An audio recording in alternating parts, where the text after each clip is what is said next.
Meu pai era pastor. Aborta esse pecado. Minha mãe saiu da igreja, me criou sozinha. Hoje sou psicólogo. Ele veio em depressão profunda. Não me reconheceu. Tratei por 6 meses. No último dia, revelei quem eu era. Eu sei que essa frase parece roteiro de filme, parece mentira, parece exagero, mas não é. É a minha vida. E se você está assistindo esse vídeo agora, provavelmente carrega alguma dor parecida. Talvez seu pai também tenha te rejeitado. Talvez você também tenha crescido ouvindo que não deveria existir. Talvez você também tenha passado anos tentando provar que tinha valor, mesmo quando a pessoa que deveria te amar incondicionalmente foi a primeira a te chamar de erro. Eu entendo você. E por isso vou contar essa história inteira, do começo ao fim. Porque a vida tem um jeito estranho de cobrar, e o karma, meu amigo, o karma não falha. Meu nome é Josiel, tenho 42 anos, sou psicólogo clínico há 17 anos, especializado em traumas familiares e transtornos de humor. Atendo em um consultório próprio no bairro de Higienópolis, em São Paulo, e também faço atendimentos em uma clínica renomada na Vila Madalena. Minha agenda é cheia, meus pacientes me procuram de várias partes do Brasil, alguns até de Portugal. Construí uma carreira sólida, respeitada, baseada em anos de estudo, dedicação e principalmente em entender a dor humana de perto, porque eu vivi essa dor, eu fui moldado por ela.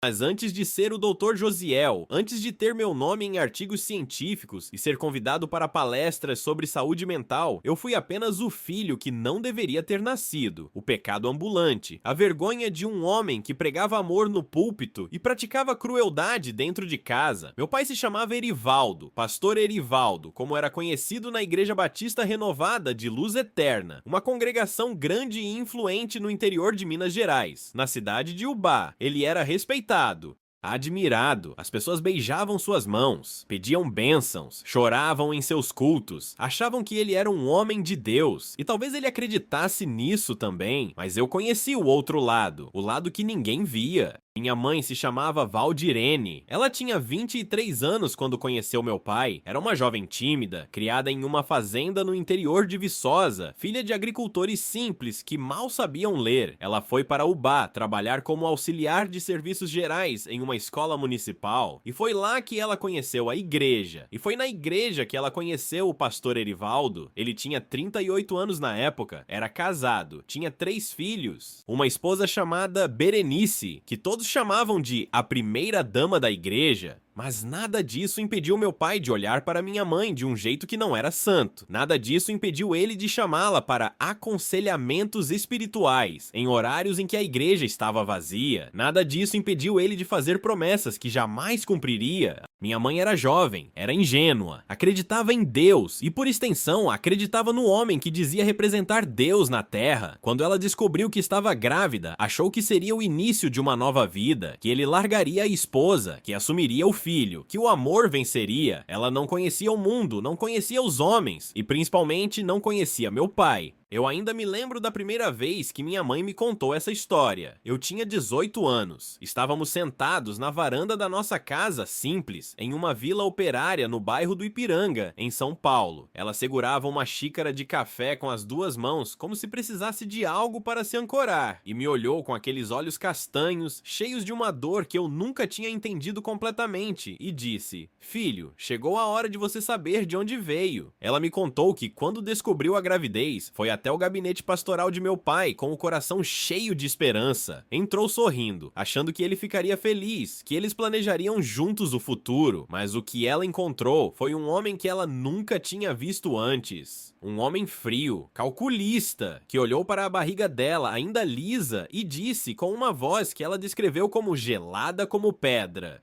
"Você vai resolver isso. Eu não vou ter esse filho." Minha mãe não entendeu de primeira, perguntou o que ele queria dizer e foi aí que ele gritou. Gritou dentro daquele gabinete onde tantas pessoas tinham ido buscar conforto espiritual. Gritou as palavras que definiram minha existência antes mesmo de eu nascer: "Aborta esse pecado. Você não vai destruir minha família, minha igreja e minha vida por causa de um erro. Isso aí não é filho meu, é consequência do seu pecado. Resolve ou suma da minha frente." Minha mãe disse que sentiu as pernas fraquejarem, que precisou se apoiar na parede para não cair, que olhou para aquele homem que ela tinha amado e não reconheceu nada nele. Nenhuma compaixão, nenhum vestígio do pastor bondoso que pregava sobre misericórdia. Só havia medo, medo de perder a reputação, medo de perder o poder, medo de que a verdade viesse à tona. Ele tirou a carteira do bolso e jogou um maço de notas em cima da mesa. Eram R$ 2.000, uma quantia considerável para a época, especialmente para uma auxiliar de serviços gerais que ganhava um salário mínimo. Pega esse dinheiro e resolve, ele disse. E depois some, vai embora de Ubá, vai para qualquer lugar, mas não aparece mais aqui, porque se você aparecer, eu vou dizer que você é uma prostituta que tentou me seduzir. E adivinha em quem vão acreditar? Minha mãe contou que ficou olhando para aquele dinheiro por um longo tempo. Ela estava em choque. O mundo que ela conhecia tinha acabado de ruir. O homem que ela amava tinha acabado de revelar sua verdadeira face. E ela tinha uma decisão a tomar. Uma decisão que mudaria para sempre o curso da minha história e da história dela. Ela não pegou o dinheiro, olhou para meu pai com uma força que ela nem sabia que tinha e disse: "Eu não vou matar meu filho, ele não pediu para vir ao mundo, e você é tão culpado quanto eu por ele existir. Pode me chamar do que quiser, pode destruir minha reputação, mas eu vou ter esse bebê, e vou criar ele para ser tudo que você não foi, um homem de verdade." Meu pai ficou furioso, vermelho, as veias do pescoço saltando. Ele se levantou e apontou o dedo para minha mãe como se ela fosse uma criminosa. "Você vai se arrepender disso, você e esse moleque vão morrer de fome, vão viver na miséria, e quando estiverem no fundo do poço, não venham bater na minha porta, porque para mim, vocês não existem, vocês nunca existiram." E assim, antes mesmo de eu nascer, meu pai já tinha me matado no coração dele. Eu era um fantasma, uma sombra, um pecado que ele queria esquecer. E minha mãe, com 23 anos, grávida, sozinha, sem nenhum apoio, decidiu sair de Ubá e reconstruir a vida em outro lugar. Ela pegou um ônibus para São Paulo com uma mala pequena, R$ 300 no bolso e uma coragem que até hoje eu não sei de onde veio. Os primeiros anos da minha vida foram de extrema dificuldade. Minha mãe trabalhou em tudo que aparecia, foi faxineira em prédios comerciais no centro de São Paulo, foi ajudante de cozinha em um restaurante por quilo na região da 25 de março, foi babá de crianças de famílias de classe média que nem imaginavam o sacrifício que ela fazia para estar ali todos os dias. Ela acordava às 4 da manhã para me deixar com uma vizinha, Dona Gertrudes, uma senhora baiana de 60 e poucos anos que cobrava R$ 50 por mês para cuidar de mim enquanto minha mãe trabalhava. Dona Gertrudes era pobre também, viúva, vivia de uma pensão miserável, mas tinha um coração enorme e me tratava como se eu fosse neto dela. Eu cresci nessa vila operária no Ipiranga sem saber quem era meu pai. Minha mãe nunca falava sobre ele. Quando eu perguntava, ela desconversava. Dizia que ele tinha ido embora, que era um homem complicado, que um dia ela me contaria. Eu aprendi cedo a não insistir, aprendi que aquele assunto causava dor nela. E eu não queria causar mais dor na mulher que já sofria tanto por mim. Aos 7 anos tive minha primeira experiência com a crueldade do mundo. Eu estava na escola, uma escola municipal simples no bairro, e a professora pediu que cada aluno falasse sobre sua família. Um por um, os colegas foram levantando e contando sobre seus pais, suas mães, seus irmãos. Quando chegou minha vez, eu levantei e disse: "Eu moro com minha mãe, ela trabalha muito. Meu pai foi embora." Um menino chamado Rodrigo, filho de um comerciante da região, começou a rir. "Foi embora? Ou nunca quis você? Minha mãe disse que você é filho de mãe solteira. Disse que seu pai não quis você porque você é um bastardo." A sala inteira ficou em silêncio. A professora tentou intervir, mas o estrago já estava feito. Eu não sabia o que significava bastardo, mas sabia pelo tom que era algo ruim, algo que me diminuía, algo que me fazia ser menos do que os outros. Voltei para casa naquele dia e perguntei para minha mãe: "Mãe, o que é bastardo?" Ela estava lavando louça. Parou, ficou imóvel por alguns segundos. Depois se virou, secou as mãos no avental e me abraçou. Abraçou forte. Tão forte que eu quase não conseguia respirar. E disse com a voz embargada: "Você não é nada disso, meu filho. Você é a melhor coisa que já me aconteceu. Não deixa ninguém dizer o contrário." Mas as palavras de Rodrigo ficaram, se alojaram em algum lugar da minha mente e durante anos eu carreguei aquela pergunta: por que meu pai não me quis? O que eu tinha de errado? O que eu fiz para merecer ser abandonado antes mesmo de nascer? Aos 10 anos, minha mãe conseguiu um emprego melhor, foi contratada como auxiliar administrativa em uma pequena empresa de contabilidade na região da Muca. O dono, seu Amadeu, era um homem de 60 anos, viúvo, sem filhos, que via em minha mãe uma funcionária dedicada e honesta. Ele passou a pagar um salário um pouco melhor e, com o tempo, até ajudou minha mãe a fazer um curso de contabilidade básica. Com esse curso, ela foi promovida a assistente. E pela primeira vez na vida, a gente conseguiu respirar. Nos mudamos para um apartamento um pouco maior, ainda no Ipiranga, mas em um prédio com portaria e elevador. Para mim, aquilo era luxo. Eu finalmente tinha um quarto só meu, uma escrivaninha onde podia estudar, uma janela que dava para uma praça onde as crianças brincavam. Minha mãe estava orgulhosa e eu estava determinado a fazer valer todo o sacrifício dela.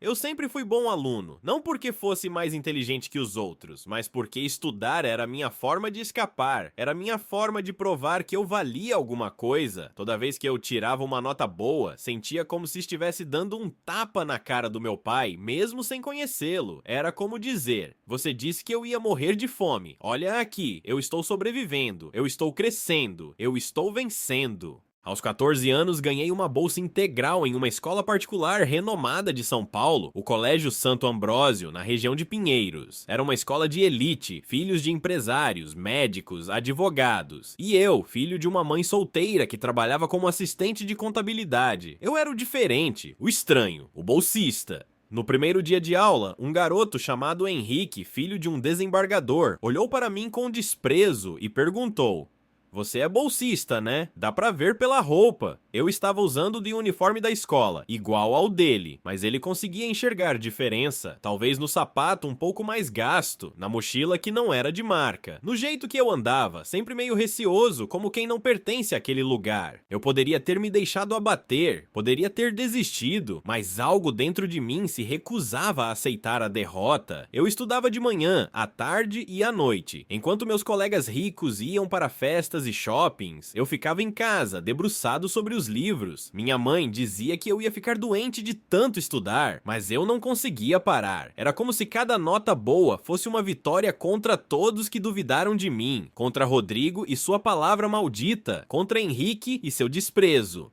E principalmente contra meu pai, aquele homem sem rosto que tinha me chamado de pecado. No último ano do ensino médio, eu era o primeiro da classe, tinha notas altíssimas em todas as disciplinas. Os professores me elogiavam, o diretor me chamava pelo nome e eu fui aprovado em primeiro lugar no vestibular da Universidade de São Paulo para o curso de psicologia. Primeiro lugar, entre milhares de candidatos. Eu, o bastardo, o filho do erro, o pecado que deveria ter sido abortado. Quando o resultado saiu, minha mãe chorou por horas, chorou de alegria, chorou de alívio, chorou por todas as vezes que ela tinha duvidado se conseguiria me criar direito. Ela me abraçou e disse: você provou que ele estava errado, filho. Você provou que você é mais do que ele jamais poderia imaginar. E foi nesse momento, nessa noite de celebração e lágrimas, que minha mãe decidiu me contar a verdade completa sobre quem era meu pai, sobre o que ele tinha dito, sobre o dinheiro jogado na mesa, sobre a palavra maldita: aborta esse pecado. Você já se sentiu rejeitado por quem mais deveria te amar. Ver seu próprio pai te tratar como um erro, como um pecado, como algo que deveria ser eliminado, é uma dor que não cicatriza. Você pode cobrir, pode disfarçar, pode seguir em frente, mas a ferida está sempre ali, latejando em silêncio. Se você também carrega uma marca de rejeição, se você também cresceu se perguntando por que não foi suficiente para quem deveria te amar incondicionalmente, comente aqui embaixo. Eu superei para provar meu valor. Naquela noite, depois que minha mãe me contou tudo, eu não dormi. Fiquei olhando para o teto do meu quarto, processando cada palavra. Meu pai era pastor, um líder espiritual, um homem que supostamente representava Deus na terra. E esse mesmo homem tinha olhado para minha mãe grávida e mandado ela me matar. Tinha chamado minha existência de pecado. Tinha oferecido dinheiro para que eu deixasse de existir. Eu senti raiva, uma raiva profunda, visceral, que queimava no meu peito como fogo, mas também senti algo mais, uma determinação ainda maior. Se ele achava que eu era um erro, eu ia mostrar que eu era a melhor coisa que poderia ter acontecido. Eu ia me tornar alguém tão grande, tão respeitado, tão bem-sucedido, que um dia, de alguma forma, ele ia saber e ia se arrepender.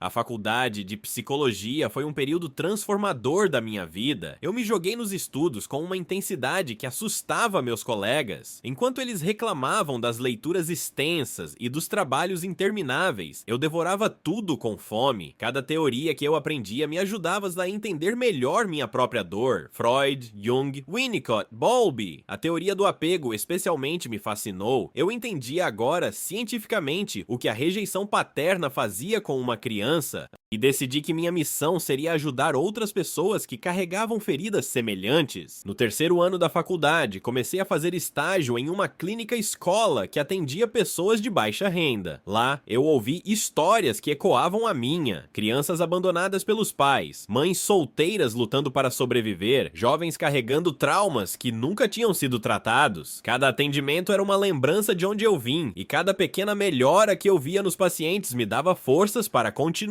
Me formei com honras. Fui o orador da turma. Minha mãe estava na plateia, com um vestido novo que ela tinha economizado meses para comprar, chorando de orgulho. Seu Amadeu, o dono da empresa onde ela trabalhava, também estava lá. Ele tinha virado quase um avô para mim ao longo dos anos. Me deu um relógio de formatura que eu uso até hoje. Depois da graduação, fiz especialização em psicologia clínica. Depois, mestrado em traumas familiares pela PUC-SP. E, finalmente, doutorado em psicoterapia pela USP, com uma tese sobre o impacto do abandono paterno no desenvolvimento emocional adulto. Minha tese foi publicada em revistas científicas internacionais. Fui convidado para palestras. Comecei a ser reconhecido como uma autoridade no assunto. Aos 30 anos, abri meu próprio consultório. Começou pequeno, uma sala alugada em um prédio comercial na região de Moema, mas com o tempo, minha reputação foi crescendo. Pacientes me indicavam para outros pacientes, psiquiatras me encaminhavam casos difíceis. Fui contratado por uma clínica renomada na Vila Madalena para atender em conjunto com uma equipe multidisciplinar. Minha agenda ficou cheia, e pela primeira vez na vida, eu tinha estabilidade financeira de verdade. Comprei um apartamento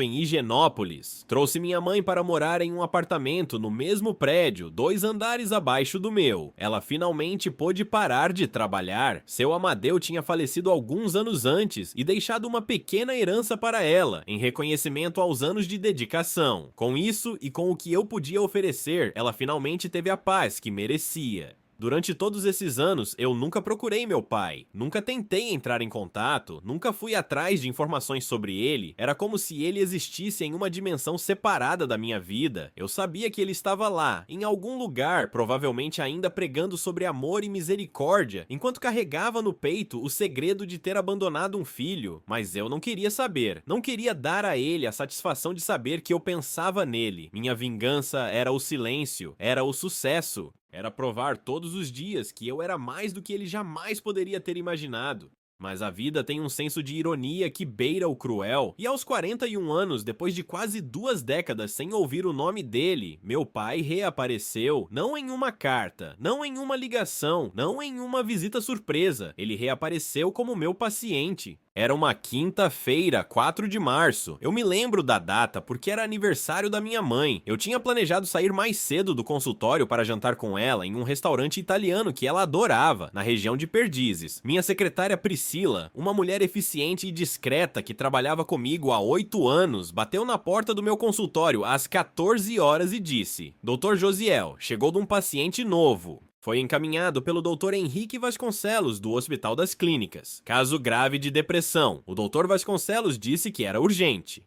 Dr. Henrique Vasconcelos era um psiquiatra renomado com quem eu colaborava há anos. Quando ele encaminhava alguém, era porque o caso era sério. Eu olhei para minha agenda e vi que tinha um horário vago às 15 horas. Pedi para Priscila marcar o paciente para esse horário. "Qual o nome dele?" perguntei. Priscila olhou para a ficha. Erivaldo Gomes Quintino, 75 anos, aposentado, histórico de episódio depressivo maior com características melancólicas, ideação suicida passiva. Quando ela disse o nome, eu senti como se o ar tivesse sido sugado da sala. Erivaldo Gomes Quintino, meu pai, o homem que tinha mandado minha mãe me abortar, o pastor que tinha me chamado de pecado. Ele estava ali, na minha sala de espera, prestes a ser meu paciente. Por um momento pensei em recusar. Poderia inventar qualquer desculpa, dizer que estava cheio, encaminhar para outro profissional. Ninguém saberia. Ninguém precisava saber. Eu poderia simplesmente evitar esse encontro e continuar minha vida como se nada tivesse acontecido. Mas algo me impediu, uma curiosidade mórbida talvez, ou talvez o destino, batendo na minha porta e dizendo que era hora de enfrentar o passado. Eu disse para Priscila, pode mandar entrar às 15 horas. Passei a hora seguinte em um estado de agitação que eu não sentia há anos. Tentei trabalhar em alguns relatórios, mas não conseguia me concentrar. Minha mente estava em Ubá, em 1982, naquela sala pastoral onde minha mãe tinha sido humilhada. Estava nas palavras cruéis, no dinheiro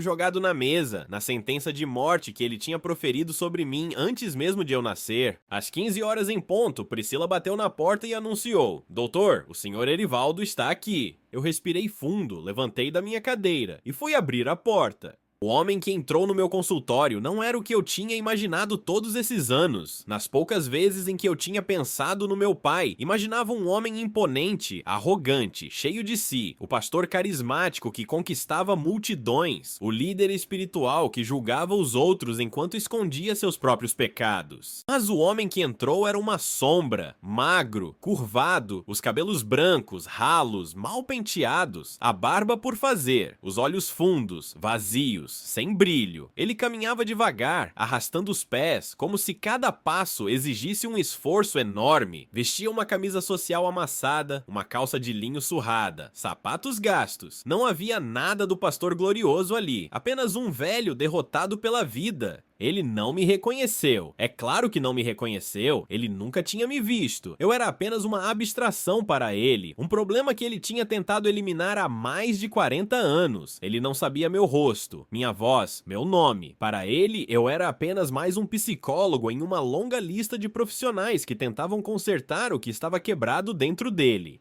Boa tarde, eu disse, tentando manter a voz firme. Pode se sentar, fique à vontade. Ele se sentou na poltrona diante de mim, aquela poltrona onde centenas de pacientes já tinham sentado para despejar suas dores. Olhou para as minhas diplomas na parede, para os livros nas estantes, para a janela que dava para a copa das árvores da rua Oscar Freire, e depois olhou para mim. Seus olhos me examinaram por um momento, sem nenhum sinal de reconhecimento, apenas a apatia típica da depressão severa. O senhor é o Dr. Josiel? Ele perguntou. A voz era rouca, cansada, completamente diferente da voz trovejante que eu imaginava. Sou sim, e o senhor é Erivaldo, certo? Foi encaminhado pelo Dr. Henrique Vasconcelos. Ele assentiu. O Dr. Henrique disse que o senhor é especialista em casos difíceis. Disse que talvez o senhor pudesse me ajudar. Ele fez uma pausa. Eu não sei se alguém pode me ajudar, mas não tenho mais nada a perder. Eu senti um nó na garganta. Ali estava o homem que tinha destruído a vida da minha mãe, o homem que tinha me rejeitado antes de eu nascer, e ele estava sentado na minha frente, vulnerável, quebrado, pedindo ajuda, pedindo a minha ajuda. Parte de mim queria gritar, queria revelar quem eu era naquele exato momento, queria jogar na cara dele todas as noites que minha mãe chorou, todos os dias em que eu fui humilhado por ser filho de mãe solteira, toda a dor que ele tinha causado com sua covardia e crueldade, mas eu era um profissional. E mais do que isso, eu era um ser humano que tinha escolhido dedicar a vida a ajudar pessoas em sofrimento, mesmo que essa pessoa fosse o monstro dos meus pesadelos. Conte-me sobre o que está sentindo. Eu disse usando minha voz de terapeuta, calma, acolhedora, sem julgamento. Ele suspirou, um suspiro longo, pesado, que parecia carregar o peso de décadas. E então começou a falar. Eu tive uma vida longa, doutor, 75 anos, e durante a maior parte desses anos, eu achei que estava fazendo a coisa certa. Eu fui pastor por 40 anos, preguei sobre Deus, sobre amor, sobre redenção. Milhares de pessoas passaram pela minha igreja, batizei crianças, casei casais, enterrei os mortos. Eu achava que estava cumprindo minha missão.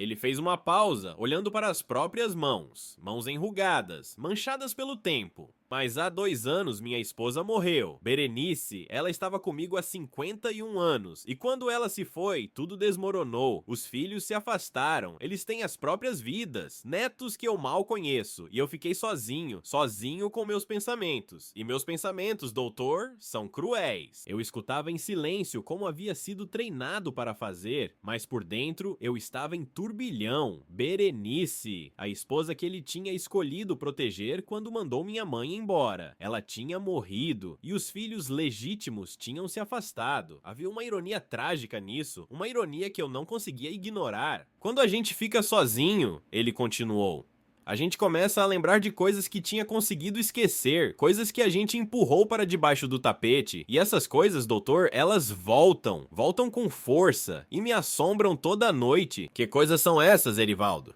Ele me olhou, e por um segundo eu vi algo além da apatia. Vi medo, vi culpa, vi uma dor que eu conhecia bem, porque era a mesma dor que ele tinha causado em mim. Eu fiz coisas erradas na minha vida, doutor. Coisas que um homem de Deus não deveria fazer. E por muito tempo, eu consegui me convencer de que Deus tinha me perdoado, que eu tinha sido absolvido. Mas agora, no fim da vida, eu não consigo mais acreditar nisso. Eu olho para trás e vejo os destroços. E me pergunto se algum dia vou encontrar paz. Ele não entrou em detalhes naquela primeira sessão, não mencionou minha mãe nem a mim. Mas eu sabia que estava ali, em algum lugar daquele mar de arrependimentos. Eu era um dos destroços que ele mencionava, um dos fantasmas que o assombravam. A primeira sessão durou 50 minutos, como de costume. Ao final eu disse, Erivaldo, eu gostaria de te ver semanalmente. A depressão que você está enfrentando é séria, mas tratável. Com terapia e o acompanhamento psiquiátrico do Dr. Henrique, podemos trabalhar juntos para você encontrar algum alívio.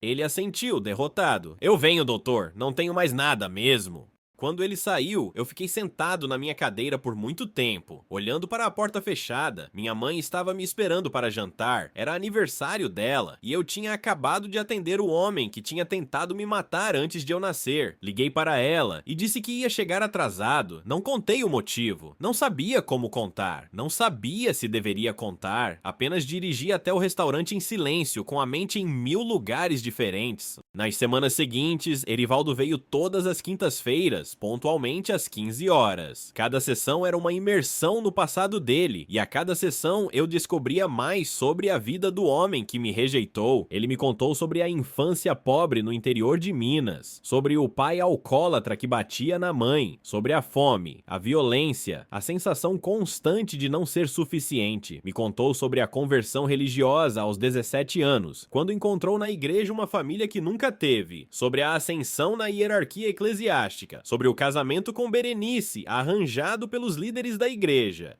sobre os 3 filhos que ele mal conhecia, porque estava sempre ocupado demais salvando as almas dos outros. Na quarta sessão, ele finalmente começou a tocar nos arrependimentos mais profundos. Eu não fui um bom marido, doutor, nem um bom pai. Eu estava sempre na igreja, sempre cuidando dos outros, e minha família ficava em segundo plano. Berenice reclamava no começo, depois parou, acho que desistiu de mim. E os seus filhos? Eu perguntei. Meus filhos me respeitavam, mas não me amavam. Eu era uma figura distante para eles, um provedor, um nome, mas não um pai de verdade. Hoje eles mal me visitam. O mais velho, Ricardo, mora em Belo Horizonte. Vem me ver no Natal às vezes. O do meio, Edinaldo, está no exterior. E a caçula Mércia, ela nem fala mais comigo, disse que não consegue me perdoar. Perdoar pelo quê? Ele ficou em silêncio por um longo momento, e então disse, por eu não ter sido o pai que ela precisava, por eu ter sido ausente, por eu ter priorizado a igreja em vez da família. Eu assenti fazendo anotações, mas sabia que havia mais, muito mais, e eu estava disposto a esperar. Na sexta sessão, ele finalmente chegou mais perto. Doutor, eu preciso confessar uma coisa que eu nunca contei para ninguém, nem para Berenice, que Deus a tenha, nem para nenhum dos meus filhos. É algo que eu carreguei sozinho por mais de 40 anos. Eu mantive minha expressão neutra, embora meu coração estivesse acelerado. Estou aqui para ouvir, Erivaldo, sem julgamento. Ele respirou fundo. Quando eu tinha 38 anos, eu cometi um pecado grave. Eu me envolvi com uma mulher da igreja, uma jovem, Valdirene era o nome dela. Ao ouvir o nome da minha mãe saindo da boca dele, senti uma onda de náusea, mas me mantive firme. Continuei escutando. Ela era ingênua, acreditava em tudo que eu dizia, e eu me aproveitei disso. Eu era o pastor, ela confiava em mim, e eu traí essa confiança de todas as formas possíveis. Ele fez uma pausa, os olhos marejados. Ela engravidou, e quando me contou, eu entrei em pânico. Eu não podia perder minha posição, não podia perder minha família, não podia deixar a verdade vir à tona. Então eu disse coisas horríveis para ela, coisas que me assombram até hoje. Que coisas? Ele me olhou nos olhos e disse com a voz trêmula: eu mandei ela se livrar da criança. Usei a palavra aborta. Disse que aquela criança era um pecado. Joguei dinheiro na mesa e mandei ela sumir. Eu senti meu corpo inteiro tenso, cada músculo contraído. Era como se eu estivesse revivendo a cena através das palavras dele, como se eu estivesse naquela sala pastoral, vendo minha mãe ser humilhada. E o que aconteceu depois? Perguntei, minha voz surpreendentemente calma. Ela não fez o que eu mandei. Ela foi embora de Ubá, desapareceu, nunca mais ouvi falar dela. E a criança nasceu. Eu sei porque anos depois, uma prima dela, que ainda morava na região, me contou. Disse que Valdirene tinha tido um menino, que estava criando sozinha em São Paulo. E você nunca procurou? Perguntei. Ele balançou a cabeça. Nunca. Eu tinha medo do que ia encontrar, medo de encarar o que eu tinha feito. Então eu fiz o que sempre fiz, empurrei para debaixo do tapete e fingi que não existia. A sessão terminou pouco depois. Erivaldo saiu carregando um peso que ele finalmente tinha dividido com alguém, e eu fiquei ali, segurando o peso da minha própria revelação não dita. Eu era aquele menino, o pecado ambulante, a criança que ele tinha mandado abortar, e ele não fazia a menor ideia de que estava sentado na frente do filho que rejeitou, contando a história da rejeição para o próprio rejeitado. Os meses seguintes foram uma dança delicada. Eu continuei atendendo Erivaldo todas as semanas, guiando-o através do labirinto de sua depressão. A terapia estava funcionando. Aos poucos, ele foi recuperando um pouco de vida. O brilho voltou aos olhos. A postura melhorou. Ele começou a se cuidar mais, a se alimentar melhor, a sair de casa. Trabalhamos juntos as questões de culpa e arrependimento. Eu o ajudei a processar a dor de ter sido um pai ausente para seus filhos oficiais, a dor de ter perdido a esposa, a dor de envelhecer sozinho e, é claro, a dor do que ele tinha feito com minha mãe. Ele nunca soube que eu era o filho. Durante 6 meses eu mantive o segredo. Era como se eu tivesse duas identidades. O Dr. Josiel, o terapeuta compassivo que estava ajudando um homem a encontrar paz, e Josiel, o filho rejeitado que observava seu algoz de perto, buscando entender como alguém podia ser tão cruel e ao mesmo tempo tão humano. Porque era isso que eu estava descobrindo. Meu pai era humano, terrivelmente, tragicamente humano. Ele tinha sido um menino abusado, que cresceu em um lar violento, que buscou na religião uma salvação que nunca encontrou de verdade. Ele tinha cometido erros horríveis, mas também tinha sofrido, também carregava feridas que nunca tinham sido tratadas. Isso não justificava nada, não apagava a dor que ele causou, mas me ajudava a entender, e entender eu descobri, era o primeiro passo para algo que eu nunca pensei que sentiria: compaixão. Eu contei para minha mãe na 8ª semana de tratamento, não conseguia mais carregar aquilo sozinho. Ela ficou em choque, chorou por horas, quis ir até o consultório confrontá-lo, mas eu pedi para ela esperar. Disse que eu tinha um plano, que havia um momento certo para tudo. Você vai contar para ele? Ela perguntou. Vou, mas não agora. Primeiro, eu quero que ele melhore. Eu quero que ele esteja lúcido, presente, capaz de processar o que eu vou dizer. Se eu contar agora, com ele nesse estado, pode destruí-lo completamente. E eu não quero isso. Não quero ser responsável pela morte do meu próprio pai. Minha mãe me olhou com uma mistura de orgulho e tristeza. Você é um homem melhor do que ele jamais foi, meu filho. E isso é tudo o que eu sempre quis. Na 20ª sessão, quase 5 meses de tratamento, Erivaldo estava visivelmente melhor. A medicação estava estabilizada, a terapia estava surtindo efeito. Ele tinha até voltado a frequentar a igreja, não mais como pastor, mas como um membro comum, buscando reconexão com a fé que um dia tinha sido o centro da sua vida. Dr. Josiel, ele disse naquele dia, eu preciso te agradecer, você salvou minha vida, eu estava pronto para desistir quando cheguei aqui e você me deu esperança, me deu ferramentas para lidar com a culpa, me ajudou a aceitar que, apesar de tudo que eu fiz de errado, ainda posso ter alguma paz nos anos que me restam.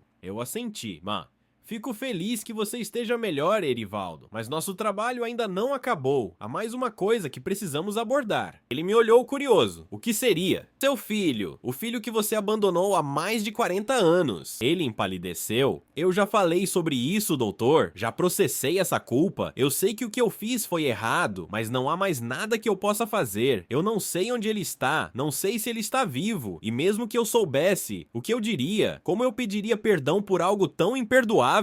Eu me levantei da minha cadeira, fui até a janela e olhei para a rua lá embaixo. Carros passavam, pessoas caminhavam. A vida seguia seu curso normal, indiferente ao drama que estava prestes a se desenrolar naquela sala. E se eu te dissesse, falei, ainda de costas para ele, que seu filho está mais perto do que você imagina? O silêncio que se seguiu foi ensurdecedor. Eu me virei lentamente e vi o rosto dele, confuso, assustado, tentando processar o que eu tinha acabado de dizer. Doutor, o que você quer dizer com isso? Eu voltei para a minha cadeira e me sentei diante dele. Olhei nos olhos daquele homem que tinha me rejeitado antes de eu nascer e disse com uma calma que eu não sabia que tinha: meu nome é Josiel Gomes Quintino de Valdirene. Minha mãe é Valdirene Moreira da Silva. Ela era auxiliar de serviços gerais quando você a conheceu na Igreja Batista Renovada de Luz Eterna, em Ubá, Minas Gerais. Você se envolveu com ela. Ela engravidou e você mandou ela me abortar. Disse que eu era um pecado. Jogou R$2.000 na mesa e mandou ela sumir. Ela não fez o que você mandou. Ela me teve, me criou sozinha. E eu me tornei o homem que está na sua frente agora. Doutor em psicologia, especialista em traumas familiares, autor de artigos científicos, palestrante reconhecido. Eu sou o filho que você quis apagar e nos últimos 6 meses, sem você saber, eu fui seu terapeuta. O rosto de Erivaldo passou por uma série de transformações. Primeiro, incredulidade. Depois, reconhecimento. Depois, horror. Ele olhou para mim como se estivesse vendo um fantasma. E de certa forma, estava. Eu era o fantasma do seu passado, materializado na forma do homem que tinha salvado sua vida.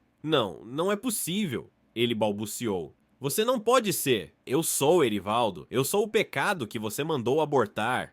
E eu estou aqui, vivo, bem-sucedido, olhando nos seus olhos e te dizendo que você estava errado. Eu não era um erro, eu nunca fui, e a prova disso são os últimos 6 meses. Eu, o filho que você rejeitou, fui o único capaz de te ajudar quando você estava no fundo do poço. Enquanto seus filhos legítimos te abandonaram, eu estava aqui todas as quintas-feiras, te ouvindo, te apoiando, te guiando de volta à vida. Ele começou a chorar, não um choro silencioso, mas um choro profundo, de soluços que vinham de algum lugar primitivo do seu ser. Lágrimas escorriam pelo rosto envelhecido, caindo nas mãos trêmulas que ele segurava no colo. Meu Deus, ele repetia. O que eu fiz? Eu deixei ele chorar. Não disse nada, apenas observei enquanto décadas de negação e culpa reprimida emergiam em ondas. Era como se um dique tivesse rompido, liberando tudo que ele tinha guardado por mais de 40 anos. Depois de longos minutos, ele ergueu a cabeça e me olhou.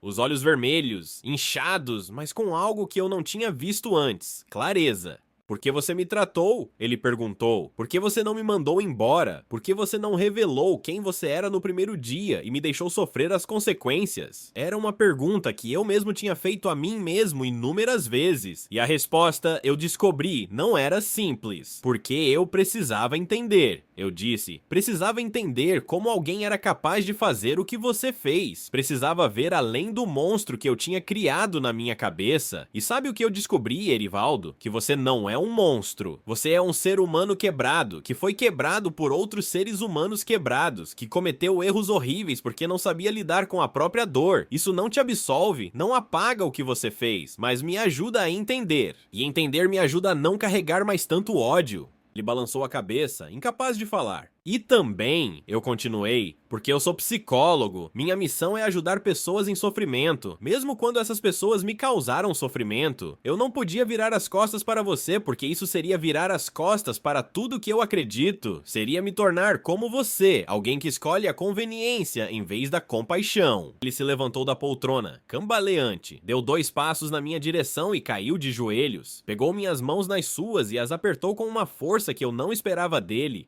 Me perdoa, ele implorou. Por favor, me perdoa. Eu sei que não mereço. Eu sei que nada do que eu disser pode apagar o passado, mas eu te peço perdão mesmo assim. Não porque eu mereça, mas porque eu preciso te dizer. Eu me arrependo. Eu me arrependo de cada palavra que disse para sua mãe, de cada noite que eu dormi fingindo que você não existia, de cada dia que eu passei sem ter a coragem de te procurar. Eu olhei para aquele homem ajoelhado diante de mim, o pastor poderoso, reduzido a um velho implorando perdão ao filho que rejeitou. A justiça poética era quase cruel demais. Mas eu não senti satisfação, não senti prazer na humilhação dele, senti apenas uma tristeza profunda. Por ele, por minha mãe, por mim, por toda a dor que poderia ter sido evitada se ele tivesse feito escolhas diferentes. Levanta, Erivaldo, eu disse, puxando-o pelo braço. Levanta e senta. Ele obedeceu, ainda tremendo, ainda chorando. Eu não posso te dar um perdão completo aqui e agora, eu disse. Perdão não é algo que se dá num instante, é um processo que pode levar anos, talvez a vida inteira, mas eu posso te dizer isso. Eu não te odeio mais. O ódio que eu senti por você durante décadas se transformou em outra coisa, em compreensão, talvez, em compaixão até. Você me causou uma dor profunda, mas essa dor me moldou, me fez forte, me fez dedicar minha vida a ajudar pessoas que sofrem como eu sofri. De uma forma distorcida, sua rejeição me fez quem eu sou, e quem eu sou é alguém de quem eu me orgulho. Ele ouviu em silêncio, as lágrimas ainda escorrendo. Agora, eu continuei. Você tem uma escolha. Pode continuar vivendo na culpa, afundando cada vez mais. Ou pode usar o tempo que te resta para tentar ser um homem melhor. Não vai apagar o passado, mas pode construir um futuro diferente. Como? Ele perguntou, a voz rouca. Como eu posso construir qualquer coisa depois de tudo que eu fiz? Começando por ser honesto, com você mesmo, com seus filhos, talvez até com a comunidade que você liderou por tantos anos. A verdade tem um poder de cura que a mentira nunca terá. Ele assentiu lentamente. E sua mãe, Valdirene, ela ainda está... viva? Sim, está bem. Mora aqui em São Paulo. Finalmente tem a paz que ela merecia. Ela sabe que eu sou seu paciente? Sabe, eu contei a ela há alguns meses. E o que ela disse? Eu fiz uma pausa, lembrando da reação da minha mãe. Ela chorou, quis te confrontar, mas eu pedi para ela esperar. Agora a decisão é dela. Se ela quiser te ver, se quiser te dizer o que precisa dizer, eu não vou impedir, mas também não vou forçar. Ele abaixou a cabeça. Eu entendo, eu não mereço o perdão dela, não mereço nada. O que você merece ou não merece não é pra eu decidir, Erivaldo. Isso está entre você, sua consciência e, se você ainda acredita, o seu Deus. A sessão terminou pouco depois. Quando ele saiu, parecia 10 anos mais velho do que quando entrou. O peso da revelação tinha caído sobre ele como uma montanha, mas de alguma forma eu também me senti mais leve, como se, ao revelar a verdade, eu tivesse finalmente libertado uma parte de mim que estava presa naquele passado. Nas semanas seguintes, algo mudou em Erivaldo. Ele continuou vindo às sessões, mas agora nossa relação era diferente. Ele não era mais apenas um paciente. Era de uma forma estranha e desconfortável meu pai, e eu não era mais apenas seu terapeuta. Era seu filho. O filho que ele tinha tentado apagar. Ele começou a fazer coisas que eu nunca esperava. Procurou os 3 filhos oficiais e contou a verdade. Contou sobre minha mãe, sobre mim, sobre tudo que ele tinha escondido por décadas. A reação foi mista. Ricardo, o mais velho, ficou furioso, disse que aquilo era uma vergonha para a família. Edinaldo, o do meio, ficou chocado, mas pareceu mais disposto a processar a informação. E Mércia, a caçula, a que já não falava com ele, surpreendentemente foi a mais compreensiva. Disse que aquilo explicava muita coisa, que ela sempre sentiu que havia segredos, e que apesar de tudo, ela respeitava a coragem dele de finalmente ser honesto. Erivaldo também procurou a liderança da sua antiga igreja, fez uma confissão pública diante dos anciãos, contou tudo, o relacionamento com minha mãe, a ordem para abortar, o abandono, décadas de mentiras e hipocrisia. A reação foi de choque e indignação. Alguns o perdoaram, outros não conseguiram. Ele foi formalmente desligado da comunidade que tinha liderado por 40 anos, mas, pela primeira vez, estava livre do peso do segredo. E então, 2 meses depois da revelação, algo inesperado aconteceu. Era um sábado, quase meio-dia. Eu estava no apartamento da minha mãe, almoçando com ela, como fazíamos todo fim de semana. Estávamos conversando sobre trivialidades quando a campainha tocou. Minha mãe foi atender e voltou com uma expressão estranha no rosto. "Filho", ela disse, "tem alguém aqui para te ver." Eu fui até a porta e ali estava Erivaldo, vestido de forma simples, mas arrumado. Na mão segurava um buquê de flores e uma carta. "Eu vim pedir desculpas", ele disse. "Não para você, para ela." Olhei para minha mãe. Seus olhos estavam arregalados, fixos no homem que tinha destruído sua juventude. 42 anos de dor condensados naquele momento. "Você quer que ele entre?" perguntei. Ela ficou em silêncio por um longo momento. Depois, com uma voz que eu nunca tinha ouvido antes, disse: "Deixa ele entrar." Erivaldo entrou no apartamento e ficou parado no meio da sala, sem saber o que fazer. Minha mãe se sentou no sofá. Eu me sentei ao lado dela, e ele permaneceu de pé, como um réu diante do júri. "Valdirene", ele começou, a voz tremendo. "Eu sei que nada do que eu disser vai apagar o que eu fiz. Eu sei que não mereço seu perdão, mas eu precisava vir aqui, olhar nos seus olhos e dizer que eu me arrependo. Me arrependo de cada palavra cruel, de cada dia que você passou sozinha, criando nosso filho, enquanto eu fingia que vocês não existiam. Me arrependo de ter escolhido minha reputação em vez de vocês, e me arrependo de ter demorado 40 anos para ter a coragem de dizer isso." Ele estendeu a carta. "Aqui está tudo que eu gostaria de ter dito, e as flores são um pedido de perdão que eu sei que talvez nunca receba." Minha mãe pegou a carta, mas não abriu. Olhou para ele com uma intensidade que me fez segurar a respiração. "Você sabe o que eu passei?" ela disse, a voz calma, mas carregada de décadas de dor. "Você sabe o que é criar um filho sozinha, em uma cidade estranha, sem família, sem dinheiro, sem apoio. Você sabe o que é ver seu filho ser chamado de bastardo na escola e não poder fazer nada? Você sabe o que é acordar todo dia com medo de não conseguir pagar as contas?" Erivaldo abaixou a cabeça, incapaz de responder. "Eu te odiei por muitos anos, Erivaldo. Odiei com uma intensidade que me assustava. Mas sabe o que eu descobri? Que o ódio era como um veneno que eu tomava esperando que você morresse. Só quem sofria era eu. Então eu decidi parar. Decidi focar no meu filho. Dar a ele tudo que eu não tive. E olha o que ele se tornou. Olha o homem incrível que está sentado do meu lado." Ela fez uma pausa, os olhos marejados. "Eu não sei se consigo te perdoar completamente. Talvez eu nunca consiga, mas eu posso te dizer isso. Eu não te odeio mais. O que você fez foi horrível, mas essa menina que você humilhou naquela sala não existe mais. Eu sou uma mulher forte, uma mãe orgulhosa, e nada do que você fez pode tirar isso de mim."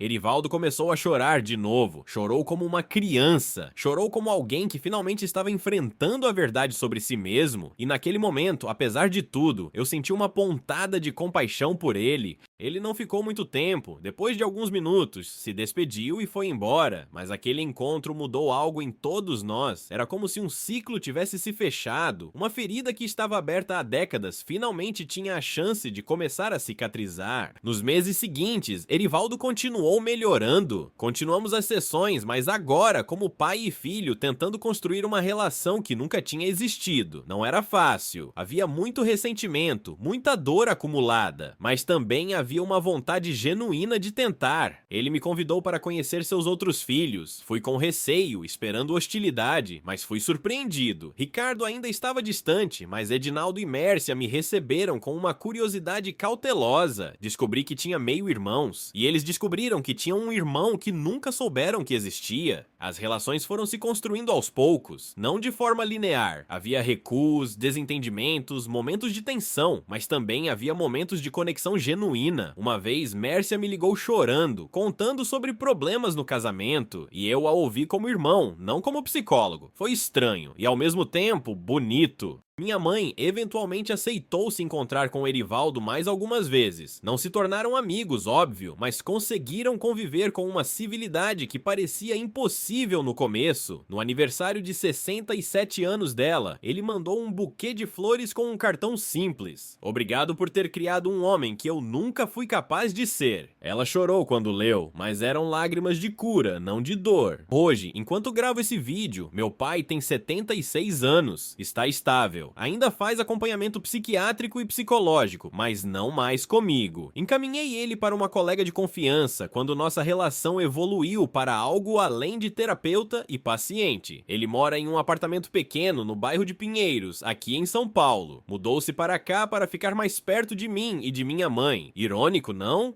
O homem que mandou minha mãe sumir de Ubá veio para São Paulo para ficar perto dela e do filho que rejeitou. Minha mãe tem 66 anos, está mais bonita do que nunca, faz hidroginástica 3 vezes por semana, participa de um grupo de leitura, viaja para Minas de vez em quando para visitar primas que reencontrou depois de décadas. Ela finalmente tem a vida tranquila que merecia. E eu tenho 42 anos, um consultório próspero, pacientes que me procuram de todo o Brasil, artigos publicados, palestras ministradas e uma paz que eu não sabia que era possível sentir.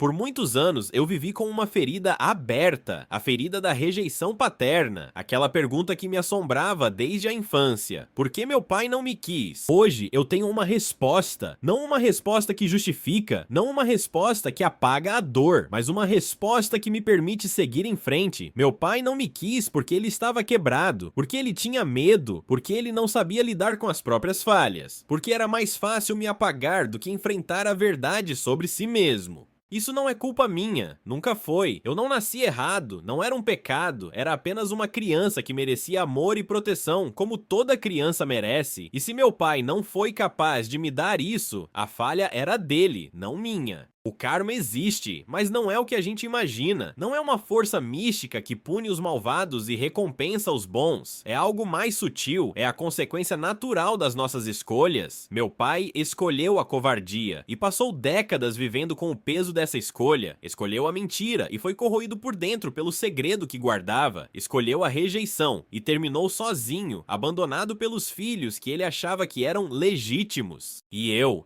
escolhi a superação, escolhi transformar a dor em propósito, escolhi dedicar minha vida a ajudar pessoas que sofrem como eu sofri, e essa escolha me trouxe paz, sucesso e uma realização que nenhum dinheiro pode comprar. A justiça no final não veio na forma de vingança, veio na forma de verdade. Meu pai precisou enfrentar quem ele realmente era, precisou olhar nos olhos do filho que rejeitou e ver ali um homem muito maior do que ele jamais foi. Precisou implorar perdão, sabendo que talvez nunca o recebesse completamente. Isso, para um homem que passou a vida inteira se escondendo atrás de uma máscara de santidade, é a punição mais severa que existe. Eu, que passei décadas sonhando com um confronto épico, com gritos e acusações e lágrimas de triunfo, descobri que a verdadeira vitória não está na humilhação do outro, está na própria evolução, na capacidade de olhar para quem te machucou e não sentir mais aquela raiva que consome, na liberdade de seguir em frente sem o peso do ressentimento. Perdoar meu pai não foi um ato único, não foi um momento específico em que eu disse, eu te perdoo, e tudo ficou bem. Foi um processo longo, doloroso, cheio de idas e vindas. Houve dias em que eu acordava com raiva, lembrando de tudo que minha mãe passou, e queria ligar para ele e gritar todas as coisas que ainda ardiam dentro de mim. Houve noites em que eu não conseguia dormir, repassando mentalmente cada humilhação da infância, cada momento em que senti falta de... Mas também houve momentos de paz, momentos em que eu olhava para minha vida e sentia gratidão. Gratidão pela minha mãe, que foi mãe e pai ao mesmo tempo. Gratidão por Dona Gertrudes, que me tratou como neto quando eu era apenas o filho da inquilina do quarto dos fundos. Gratidão por seu Amadeu, que viu potencial em minha mãe e ajudou nossa família a sair da miséria. Gratidão pelos professores que acreditaram em mim, pelos colegas que se tornaram amigos, pelos pacientes que me ensinaram tanto quanto eu ensinei a eles. A vida não é justa, isso é um fato. Crianças crianças nascem em lares amorosos, enquanto outras nascem em ambientes de rejeição e abandono. Algumas pessoas têm todas as oportunidades do mundo, enquanto outras precisam lutar por cada migalha. Não existe uma balança cósmica equilibrando as coisas, mas o que existe é a nossa capacidade de escolher como vamos responder às injustiças que sofremos. Eu poderia ter me tornado um homem amargo, poderia ter passado a vida inteira culpando meu pai por tudo de ruim que aconteceu, poderia ter usado a rejeição como desculpa para não tentar, para não lutar, para não sonhar. Muitas pessoas fazem isso, e eu não as julgo. A dor da rejeição paterna é real e profunda, não é fácil superá-las. Mas eu fiz uma escolha diferente, escolhi usar a dor como combustível. Cada vez que alguém dizia que eu não era capaz, eu estudava mais. Cada vez que o mundo me empurrava para baixo, eu me levantava com mais força. E no final, a criança que deveria ter sido abortada se tornou um homem que salva vidas. A ironia não me escapa. Meu pai e eu hoje temos uma relação que eu jamais imaginei possível. Não é uma relação de pai e filho no sentido tradicional. Ele não me criou, não estava presente nos momentos importantes da minha vida, não me ensinou a andar de bicicleta, nem foi às minhas formaturas. Esse pai eu nunca vou ter e por muito tempo isso me doeu profundamente. Mas temos algo diferente, uma relação construída na maturidade, baseada em honestidade brutal e na aceitação de que não podemos mudar o passado, apenas o presente. Ele me liga toda semana para perguntar como estou. Às vezes almoçamos juntos, conversamos sobre a vida, sobre o mundo, sobre os pacientes que atendo. Ele se interessa genuinamente pelo meu trabalho, faz perguntas, ouve com atenção. É como se estivesse tentando recuperar o tempo perdido, mesmo sabendo que isso é impossível. No Natal passado, fizemos algo que parecia impensável há 2 anos. Uma ceia em família. Minha mãe, eu, Erivaldo e seus 3 filhos com os respectivos cônjuges e netos. Éramos 17 pessoas ao redor de uma mesa improvisada na sala do apartamento de Mércia, em Moema. A comida era simples. Pernil, arroz, farofa, salpicão, nada de luxo. Mas havia algo naquela mesa que dinheiro nenhum compra. A sensação de que ciclos se fecham e novos ciclos começam. Mércia me abraçou naquela noite e disse: "Eu sempre quis ter um irmão mais velho, agora eu tenho." E eu, que passei a vida inteira sendo filho único, descobri que tinha uma irmã, e 2 irmãos, e sobrinhos, uma família inteira que eu não sabia que existia. Ricardo, o mais velho, ainda mantém distância. Ele é o mais parecido com o pai que Erivaldo costumava ser, orgulhoso, preocupado com aparências, incapaz de lidar com imperfeições. Ele vê minha existência como uma mancha na história da família, um segredo que deveria ter permanecido enterrado. Eu respeito o tempo dele. Talvez um dia ele consiga me ver como irmão, talvez nunca consiga. De qualquer forma, eu não vou forçar nada. Já aprendi que não podemos controlar como os outros reagem às nossas verdades. Edinaldo é diferente. Ele veio me procurar alguns meses depois da revelação, pedindo para conversar. Descobri que ele também carregava traumas com o pai, também se sentia rejeitado, mesmo sendo o filho oficial. Erivaldo era tão ausente para os filhos que criou quanto foi para mim. A diferença é que eles tinham o nome dele no documento, enquanto eu não tinha nada. Mas a dor da ausência, essa era a mesma. Nos tornamos próximos, Edinaldo e eu. Ele mora em Lisboa agora, trabalha com tecnologia, tem uma esposa portuguesa e 2 filhos pequenos. A gente faz chamada de vídeo quase toda semana. Os meninos me chamam de tio Josi. É estranho e maravilhoso ao mesmo tempo. Tenho sobrinhos que moram do outro lado do oceano e que me mandam desenhos pelo WhatsApp. Minha mãe observa tudo isso com um misto de espanto e alegria. Quem diria? Ela me disse outro dia que aquele homem que me destruiu ia acabar me dando uma família maior. Eu entendo o que ela quis dizer. A vida tem voltas que ninguém consegue prever. Ela e Erivaldo desenvolveram uma relação cordial. Não são amigos, não saem juntos, não conversam por telefone, mas conseguem estar no mesmo ambiente sem tensão, conseguem trocar palavras educadas, conseguem juntos celebrar as conquistas do filho que um dia ele quis que não existisse. Isso, para 2 pessoas com a história que eles têm, é um milagre. No aniversário de 1 ano da revelação, Erivaldo me deu um presente. Era uma caixa de madeira antiga, entalhada à mão. Dentro havia uma carta longa, de 20 páginas, escrita à mão com uma caligrafia trêmula. Ele contava toda a história dele, a infância violenta, a busca desesperada por aceitação na igreja, o medo constante de ser descoberto, de ser rejeitado, de perder tudo que tinha construído. E no final, um pedido que me emocionou profundamente. Eu sei que não tenho direito de pedir nada, ele escreveu, mas se você um dia tiver um filho, eu gostaria de conhecê-lo, gostaria de ser para ele o avô que não fui para você como pai, gostaria de ter uma segunda chance, não para apagar o passado, mas para construir algo novo, algo que prove que as pessoas podem mudar, que a redenção é possível, que mesmo os piores erros não precisam definir o resto da nossa história. Eu ainda não tenho filhos, dediquei tanto tempo à carreira que esse aspecto da vida ficou em segundo plano, mas quando e se eu tiver, Erivaldo vai conhecer, vai ser avô, vai ter a chance que ele pediu, não porque ele mereça, mas porque eu acredito no que ele escreveu. As pessoas podem mudar, e se eu, como psicólogo, não acreditar nisso, não tenho o direito de exercer essa profissão. 3 meses atrás, algo aconteceu que selou definitivamente minha relação com Erivaldo. Ele teve um infarto, foi levado às pressas para o hospital sírio-libanês, onde passou por uma cirurgia de emergência. Eu estava em uma palestra em Curitiba quando recebi a ligação de Mércia. Peguei o primeiro voo de volta e fui direto para o hospital. Quando cheguei, ele estava na UTI, entubado, cercado de máquinas. Os médicos disseram que as próximas 24 horas seriam críticas. Mércia e Edinaldo estavam lá. Ricardo tinha sido avisado, mas disse que não podia vir. Minha mãe também veio, para minha surpresa. Ficou comigo na sala de espera, segurando minha mão, sem dizer nada. Passei a noite inteira ali, rezando para um Deus que eu não sei se existe, pedindo que aquele homem não morresse. Não agora. Não quando a gente finalmente tinha conseguido construir algo. Não quando eu finalmente tinha um pai, mesmo que imperfeito, mesmo que tardio. Ele sobreviveu. Acordou 2 dias depois, fraco, confuso, mas vivo. Quando me viu ao lado da cama dele, sorriu. Um sorriso pequeno, cansado, mas genuíno. "Você veio", ele disse a voz rouca. "É claro que eu vim", respondi. "Você é meu pai." Foi a primeira vez que eu disse essas palavras para ele. "Você é meu pai." 3 palavras simples que carregavam o peso de 42 anos. Ele chorou. Eu chorei. Mércia, que estava do outro lado da cama, chorou também. Era uma cena que, há 2 anos, seria impensável. E ali estava acontecendo na UTI de um hospital em São Paulo, com máquinas apitando ao fundo e enfermeiras entrando e saindo.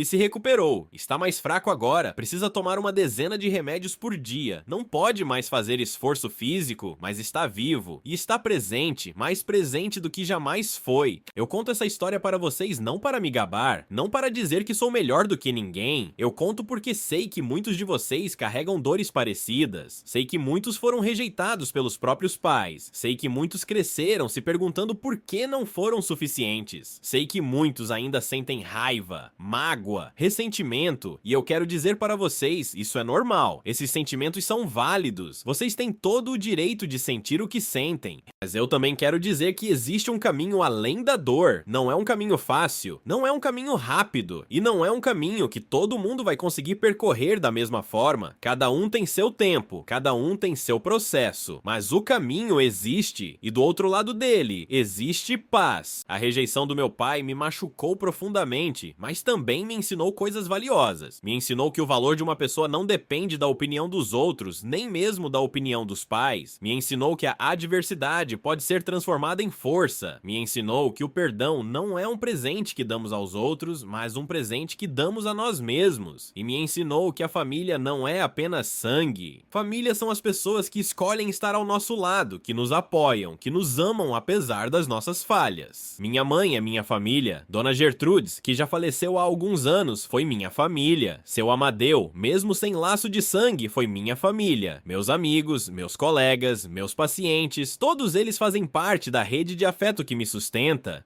E agora, de forma inesperada, Erivaldo também faz parte, não como o pai perfeito que eu sonhei na infância, mas como o pai imperfeito que ele é capaz de ser. E isso, eu descobri, é suficiente, mais do que suficiente. A justiça da vida não vem na forma que a gente espera. Eu passei anos imaginando um confronto dramático em que eu destruiria meu pai com palavras, em que ele imploraria perdão de joelhos enquanto eu o olhava com desprezo. Mas a justiça real foi muito mais sutil. Foi eu me tornando um homem íntegro enquanto ele se afundava na culpa. Foi eu construindo uma carreira de sucesso enquanto ele perdia tudo que achava que era importante. Foi eu tendo a chance de salvá-lo, não como vingança, mas como prova de que eu era maior do que a rejeição dele. O tempo cobra tudo. Essa é uma verdade que eu aprendi na pele. Meu pai passou 40 anos fugindo do que fez. Construiu uma vida inteira em cima de uma mentira. E no final, a mentira desmoronou. Ele perdeu a esposa, perdeu o respeito dos filhos, perdeu a posição na igreja, perdeu tudo que ele achava que estava protegendo quando mandou minha mãe me abortar. E o único que restou para ajudá-lo foi justamente o filho que ele quis apagar. Isso não é coincidência, isso é karma. Isso é a vida mostrando que não adianta fugir, que as escolhas que fazemos têm consequências, que a verdade sempre encontra um caminho para vir à tona e que no final das contas, o amor é mais forte do que o medo.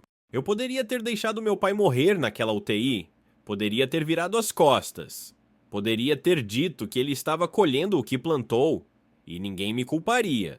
Depois de tudo que ele fez, eu teria toda a justificativa do mundo para abandoná-lo como ele me abandonou, mas eu escolhi diferente. Escolhi estar lá, escolhi segurar a mão dele, escolhi dizer, você é meu pai, mesmo sabendo de toda a dor que esse pai me causou, e essa escolha me libertou de uma forma que a vingança jamais libertaria.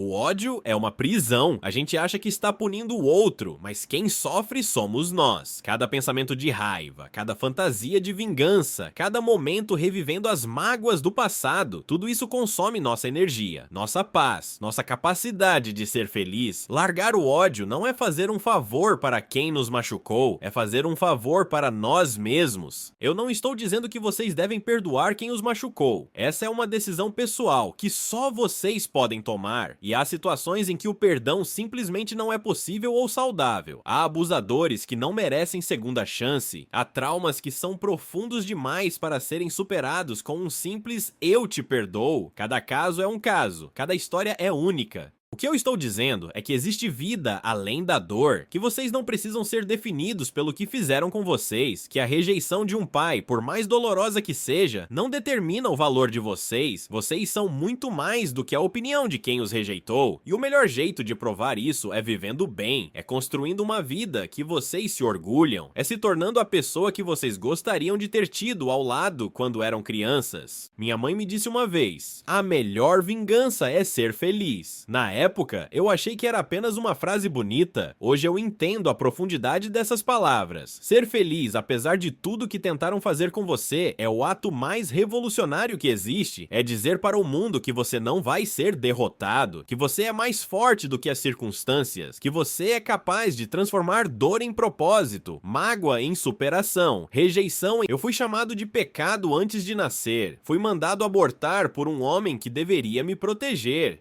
Cresci sem pai, ouvindo que era um bastardo, sentindo que havia algo errado comigo. E hoje eu estou aqui, contando minha história para milhares de pessoas, provando que a criança rejeitada pode se tornar o homem que salva vidas. Se isso não é justiça, eu não sei o que é. Se você está assistindo esse vídeo e carrega uma dor parecida, eu quero que você saiba, você não está sozinho, sua dor é real, seu sofrimento é válido, mas você é capaz de superar, não hoje talvez, não amanhã, mas um dia, no seu tempo, no seu ritmo, com as ferramentas que você tiver disponíveis. E se você precisar de ajuda, procure. Terapia muda vidas. Eu sei porque a terapia mudou a minha vida, primeiro como paciente, quando eu ainda era jovem e cheio de raiva, e depois como terapeuta, quando descobri minha missão de ajudar os outros. Não há vergonha em pedir ajuda, há coragem, há sabedoria, há amor próprio. Hoje, quando eu acordo de manhã e olho pela janela do meu apartamento em Higienópolis, eu sinto gratidão. Gratidão pelo sol que nasce, pela cidade que pulsa lá embaixo, pela vida que eu construí com tanto esforço. Gratidão pela minha mãe, que está a 2 andares de distância, provavelmente fazendo café e assistindo ao jornal. Gratidão pelos meus pacientes, que confiam em mim em suas dores mais profundas. Gratidão pelos meus amigos, pelos meus colegas, pela minha comunidade. E sim, gratidão pelo meu pai. Não Não pelo pai que ele deveria ter sido, mas pelo pai que ele está tentando ser agora. Tarde? Com certeza. Imperfeito? Absolutamente. Mas presente. E às vezes a presença tardia é melhor do que a ausência eterna.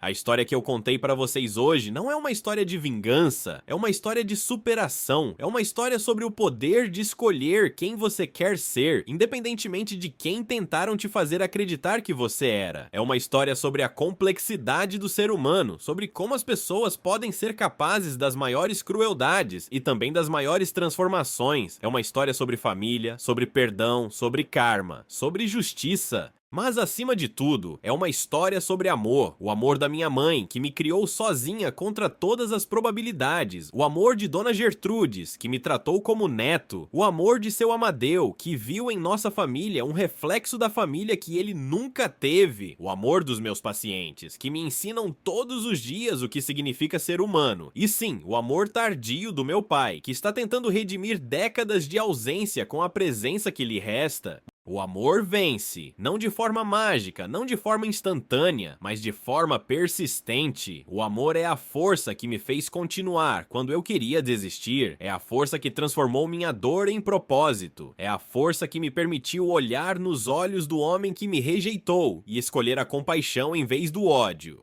E é a força que eu desejo para todos vocês que estão assistindo, que o amor vença na vida de vocês também, que vocês encontrem paz, que vocês superem as rejeições que sofreram, que vocês se tornem as pessoas incríveis que vocês são capazes de ser. Meu nome é Josiel, eu sou o filho que deveria ter sido abortado, e eu estou aqui, vivo, bem, realizado, provando que o destino de uma pessoa não está nas mãos de quem a rejeita, está nas próprias mãos, nas próprias escolhas, na própria capacidade de se levantar, sacudir a poeira e seguir. Se essa história tocou seu coração, comente aqui embaixo de onde você está assistindo. Eu leio todos os comentários e adoro saber de onde vem cada pessoa que faz parte dessa comunidade de superação que estamos construindo juntos. Se você ainda não é inscrito, se inscreve no canal. Aqui a gente conta histórias reais de pessoas que transformaram dor em força, rejeição em motivação, abandono em superação, histórias onde a justiça sempre vence, onde o karma sempre cobra, onde o amor sempre prevalece. Deixa seu like se você acredita que o tempo cobra tudo, se você acredita que as pessoas podem mudar, se você acredita que a melhor vingança é ser feliz. E compartilha esse vídeo com alguém que precisa ouvir essa mensagem, alguém que está passando por um momento difícil, alguém que foi rejeitado e está se sentindo sem valor. Sua mensagem pode ser exatamente o que essa pessoa precisa para dar o primeiro passo em direção à superação. Obrigado por ter ficado até o final, obrigado por fazer parte dessa jornada, e lembrem-se, vocês são mais do que a rejeição que sofreram, vocês são capazes de coisas extraordinárias, e o melhor da vida de vocês ainda está por vir. Até o próximo vídeo, e que a paz esteja com todos vocês.